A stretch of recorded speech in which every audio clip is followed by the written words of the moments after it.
Chaleur de bête et froid de canard de Dominique Lange, paru aux éditions Le Zèbre Volant. Voilà un petit livre sur le quotidien d'une vétérinaire qui nous raconte de grandes choses. Par le biais de courts chapitres, Dominique Lange nous parle avec une émotion palpable et bouleversante de son métier.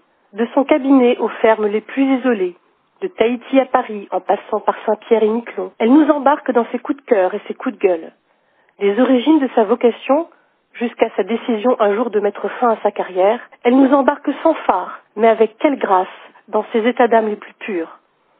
De l'adrénaline à l'abattement, de la colère à la stupéfaction, de la peur à la joie, du renoncement à la persévérance, du désespoir à la renaissance. Une chose est sûre, je ne verrai plus jamais mon vétérinaire de la même manière depuis la lecture de cet ouvrage profond qui en dit long sur ce métier méconnu, que nous limitons le plus souvent aux salles aseptisées destinées à nos compagnons à quatre pattes. Ces portraits d'animaux sont d'une délicatesse rare que vous ne serez pas près d'oublier. Maramu, magnifique cheval de course à l'aube de sa vie, qui n'aspire plus qu'à être simple nuage.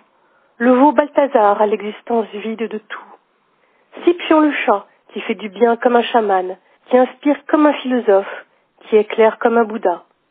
La courageuse Bubule ou le valeureux Quinaille, sans oublier la douce marquise qui redonne goût à la vie, et tant d'autres.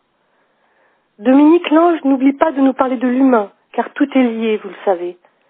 C'est un portrait sans farce sur parfois la bêtise et l'ignorance, sur le courage et le désespoir.